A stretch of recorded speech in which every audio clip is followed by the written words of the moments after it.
Load shedding is the last resort.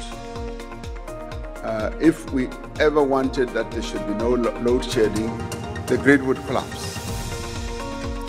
Mengameli Cyril Ramaphosa bekaphendula imibuto ePhalamende lomuhla kanselo kambembili Tindzaba leEskom nemsebenzi wendvuna yagesi. I don't want to exercise those rights now. I will make up my mind in the near future. Walile kufaka isicelo sebail Dr. Tindzaba makutumana ngandelo manje Bloemfontein lomuhla. It's a person that walked a long road with Mamelodi Sundowns. Lemuhle bekubanjwe inkonzo yesikhumbuzo Alex Goldfingers shakwanele bakatsa ngilomnye wethu te Mamelodi Sundowns.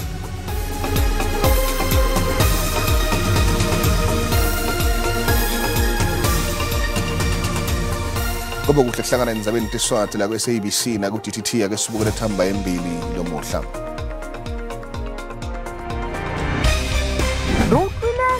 Sahau ubatla Tindzaba kanilimi lahao indaba ze-SABC umthombo othembekileyo wendaba kuwe izindaba ze-SABC okuyizindaba ongezethemba seziyatholakala ku-digital terrestrial television eyaziwa nge-DTT kanye naku-SABC Plus ka gore re kwešiša ka kudu-kudu ditaba tšeo di lego bohlokwa go wena. fumana ditaba tsa matšhabeng ka leleme la hao. SABC lentswe la hao re ikemetse ha re kgethe mphukapela.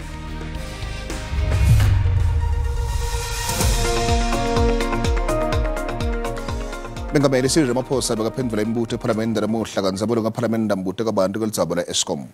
Uphindze wabuta ukuthi ngabe yena nelithimba lakhe bayehluleka yini kulwisana nalokucinywa kagesi ngenhloso yekumonga.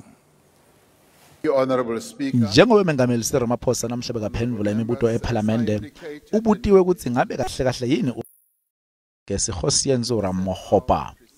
The Minister of Electricity is responsible for driving the various actions being coordinated by the National Energy Crisis Committee to end load shedding as a matter of urgency.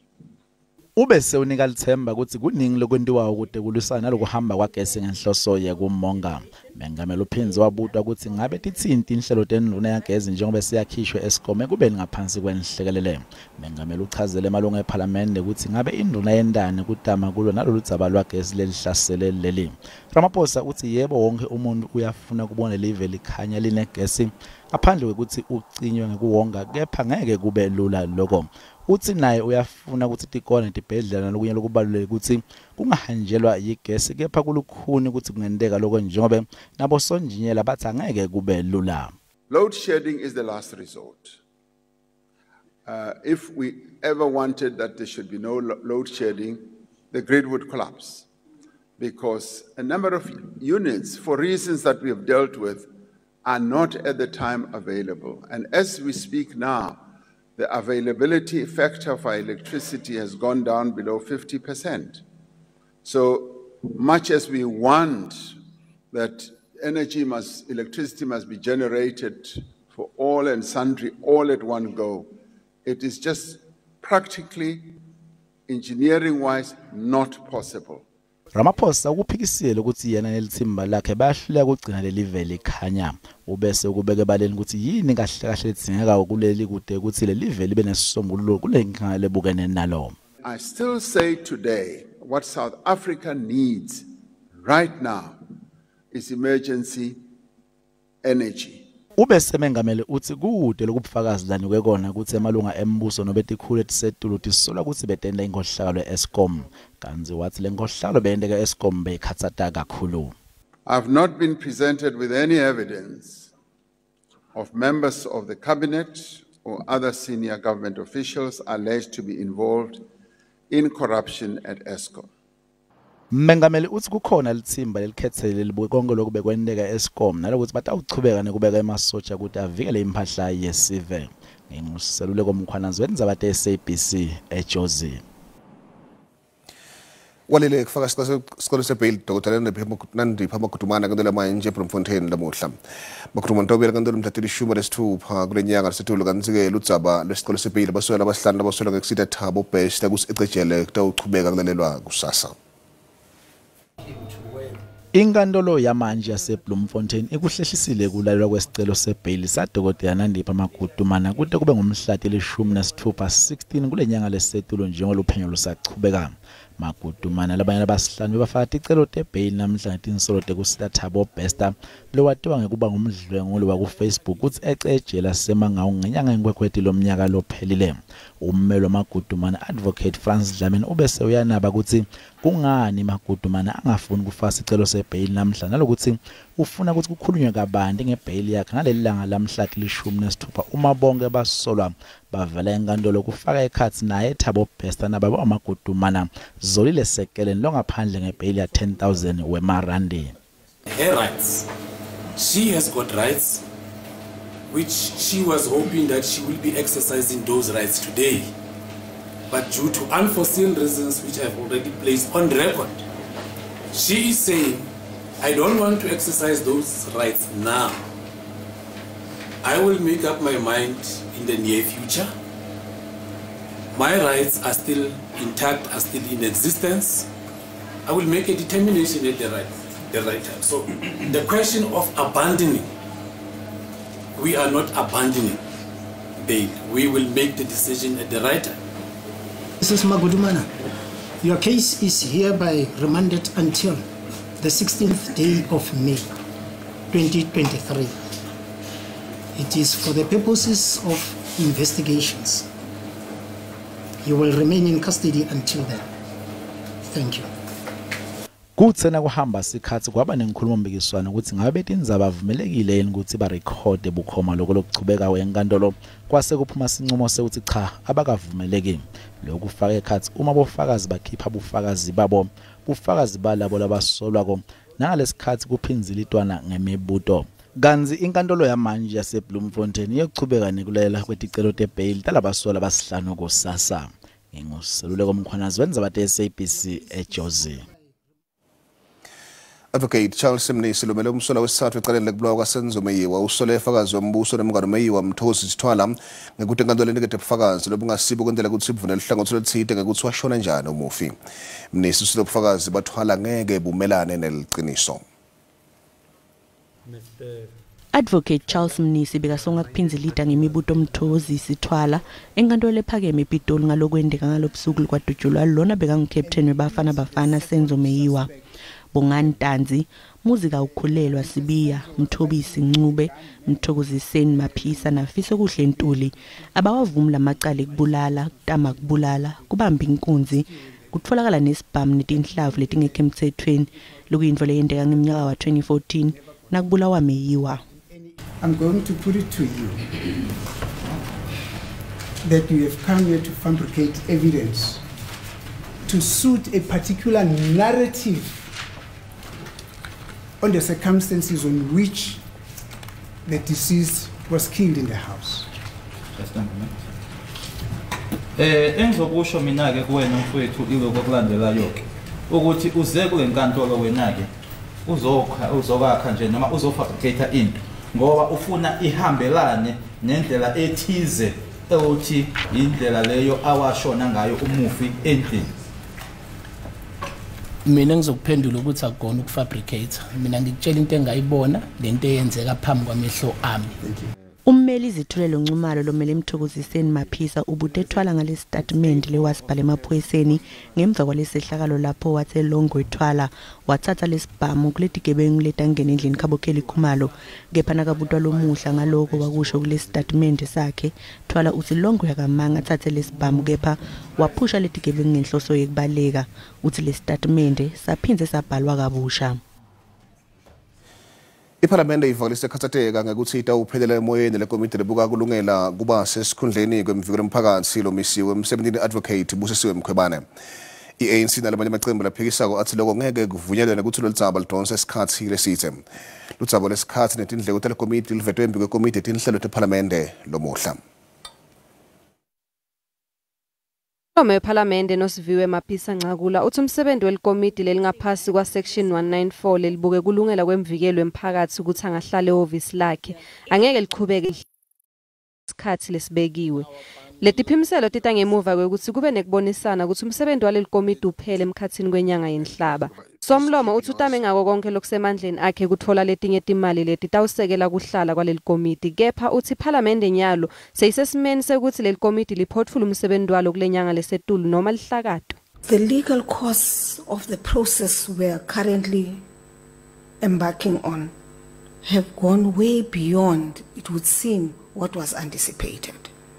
And now people find it difficult to make money available. Tinhlangano letiphikisako tiyavumelana ukuthi kuhlakatho kwaleli komiti angeke kulethe isithombe lesihle ePhalamende nakulelive. When the court said we should assist with legal costs, it should be reasonable. We are paying now for a Rolls Royce. I fully agree that this cannot be allowed to collapse. That will be fruitless and wasteful expenditure. I think it's something like 27 million that has already been spent. Now there's an additional 4 million. Mapisa Ngagula uthi nangabe kuhlakatha leli komiti iPhalamende netakhamuti takuleli ngito letitawutfola emachaphatelo alesinqumo. Tinhlangano tepolitiki tithi akukho mayelana nelidzaba lwetimali kuphela kepha ngebumcoko balolidzaba. Luhlelo lomathenda kuleli libonakala luhambisana nengohlakalo nekufumbatsiswa lekutindwa lecekela phansi kuphakelo kwetinsita. Kule minyaka lengcile kuvele tigameko letinyenti tekukhwabanisa kusuka etindzabeni tempahla kutivikela ngesikhathi se-COVID-19 kuya eludzabeni lwe-SA Express lwa 400 million wemarandi. Emacembu lafana ne-EFF nelilunga lemfelandawonye ye-ANC SABC solwenda libito lekuthi aluyekele luhlelo lwenziwa ngalo emathenda. Labanye abanembono lowehlukile ngalokho. Ilinganiselwa ku-1 trillion wemarandi imali lesetshenziswa nguhulumende wakuleli ngehlelo lokuthenga impahla layitsengela imisebenzi leyahlukene. Eminyakeni engemashumi lamabili engcile uhulumende wakuleli waphasisa umthetho wemathenda loba uhlose kuthuthukisa abantu belibala lelimnyama labangamange bahlomula kuhulumende welubandlululo kanye nekuvula ematfuba emisebenzi. Kepha lolu hlelo alusetshenziswa ngendlela lefanele. Lokhu kuba nemthelela lomubi ekuhanjisweni kwetinsita ngalokwanele emphakathini.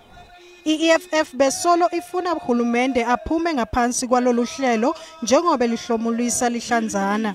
The only sustainable and long-term solution is national legislation that promotes the insourcing of workers and detenderizing the state at all levels.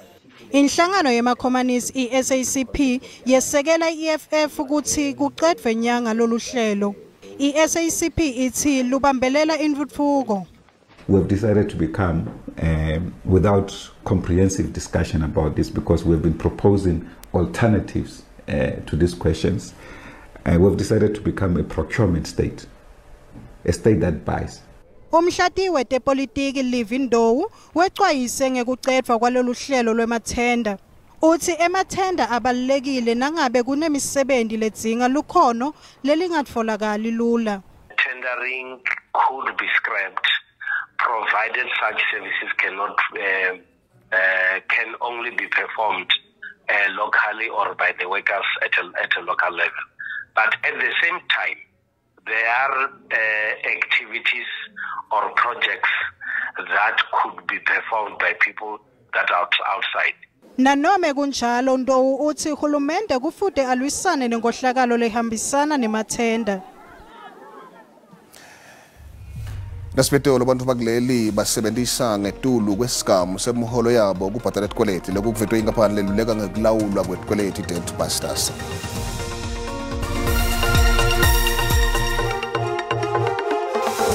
Nzabaleso ahlaka SABC 1 la ubukela khona ukhethe kahle isiyabemukela hlala nathi. Umgwaqo longithela wayake N4 ndlule Fosman emkhathini kwasemalahleni nePitoli solo uvaliwe. Lokhu kuthi njengoba takamtela enzawo nemaciniselo eqhubeka nokubhikishela gesi. Lamlo komphakathi athi solo gesi kusukela ngalisonto kulandela ukuchuma kwesigubhu sagesi transformer. Akusuka oqala isichuma lesigubhu kanti ke masipala uthi imbangela lokhu kuchunya kwetintsambo tagesi ngalokungekho emthethweni. Lithimba lendzaba leSABC lalela ukuthi lingene kulendzawo njengoba letakhamuti lesabise ngekuqekela phansi imoto yalelithimba. Zamile ukuthi siyobheka ukuthi itransformer ishiswa yini, but unfortunately asikhonanga ukungena ngoba ngomvula ngolesibili imvula ibeyina, so asikhonanga ukuthi sisebenze ngayo itransformer. Samela kufanele ukuthi sisebenze ngayo siyichecke ngolesithathu. nasiyichecka sathola ukuthi i-transformer nakanjani ishile kufanele ukuthi ihambe iyolungiswa la ithengwe khona ngoba isesene guarantee as well. But nasibheka izothatha isikhathi eside le transformer ukuthi abahlali babuye bayithole. Sabe sesithi singumasipala abantu ngoba kuyilungelo labo ukuthi bathole ugesi. Asibone ukuthi kulezi mali ezisele kulonyaka wezimali eziziphi esingazithatha sikwazi ukuthi sithenge le transformer le bese sibiza i-council ukuze i-council ikwazi ukusinceda ukuthi ikhondone what we have done. Abantu bakuleli basebenzisa ngetulu kwesigam semholo yabo ukubhadala tikwelete. Lokhu kuvetwe inkampani lelweka ngokulawulwa kwetikwelete i-debt busters. Le nkampani ithi labo labayekhaya na 20,000 amarandi ngenyanga basebenzisa 70% waleyo mali ukubhadala tikwelete bese kuthi uhamba na 10,000 amarandi ekhaya asebenzise cishe yonke le mali ukubhadala tikwelete. Bantu bakuleli baqhubeka nokuncula etikweletini ngenxa yesimo lesibi semnotho. Lokhu kubonakala ngembiko wekota we-debt buster lekuyinkampani lebuke imininingwane yetikweleti kulelive.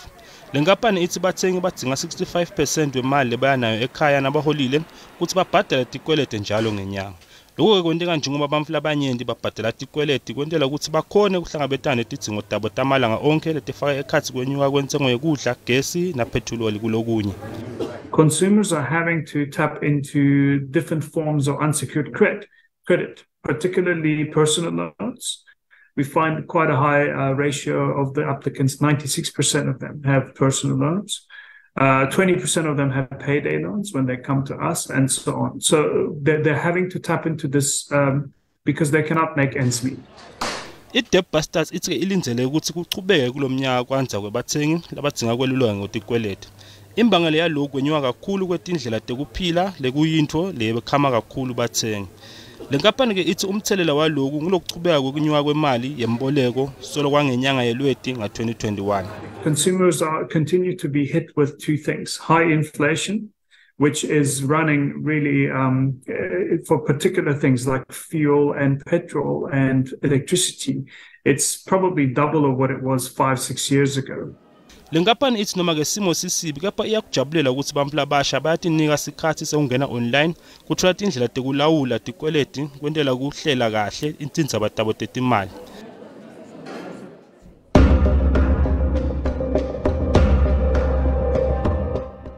Kulilanga lalomuhle emlandweni ngqondomshini we-IBM lobitwa nga-Deep Blue waqopha umlandvo ngesikhathi atholene etulo naGary Kasparov waseRussia longumakhonyo kumdlalo we-chess lapho badlala khona imidlalo lesithupha ye-chess kwathi lemithathu badlala ngokulingana. Kasparov waphumelela munye kanti lo ngqondomshini waphumelela lemibili. Lemiphumela yalomdlalo yaba ngundzaba mlonyeni kwaphinza kakhombisa ukuthuthuka kanye nebuhlakani lobuqhamuka nesayensi kanye nebuchwepheshe.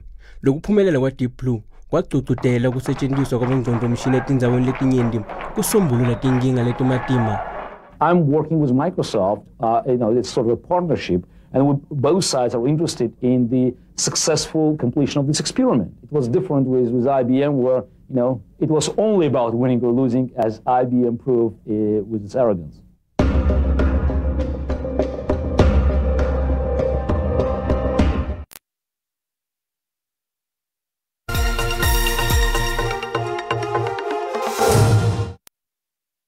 Randi lahlekela kumandla licatsaniswa netimali tekulamanye emave.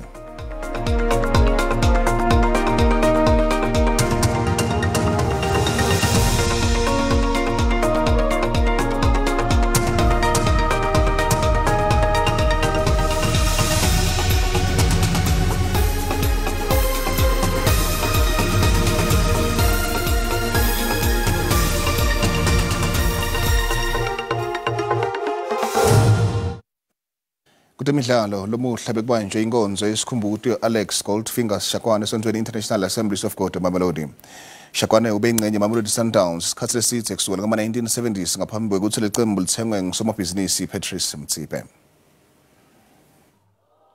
Tihlobo nebangani bebahlangene International Assemblies Church of God lomuhla enkonzweni yesikhumbuzo Alex Goldfinger Shakwane. Shakwane ubambe tikhundla letahlukene kuleli cembu kanzi kundlula emhlabeni ahlele esikhundleni sekubuka tindzawo letiphatselene nebalandzeli beMamelodi Sundowns. Mengameli wenhlangano lengameli libhola letinyawo kuleli Isafa Tenji Jordan uthi nanowele licembu leMamelodi Sundowns litshintshwe baphatsi labanyenti kepha Shakwane akamange wasuka kuleli cembu. A person that walked a long road with Mamelodi Sundowns, and what is very clear of his life and his contribution to South African football is that Mamelodi Sundowns had many owners. They changed ownership. There are two things that never changed with Mamelodi Sundowns. One, they didn't change their name, because you see these days if the club change ownership, they also change their name. This did not happen with Mamelodi Sundowns. They kept their name. The second thing they kept, or he kept, was that Alex saw many of those changes in ownership.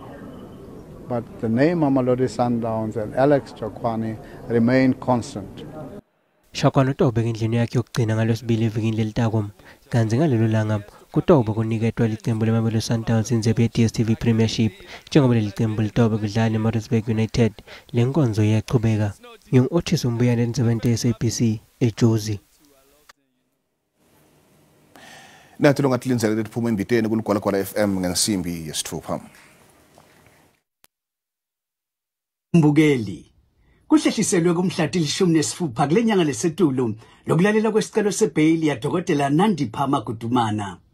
Lenkantolo yamanje yakabhokweni kulesifundza seMpumalanga ibakhululile ngebhayili ya 5,000 amarandi basolwa babili kulabo labane lababoshelwe icala lekushaya babulale bantu labasithupha lapho esifuna indlela edvude nase-White River.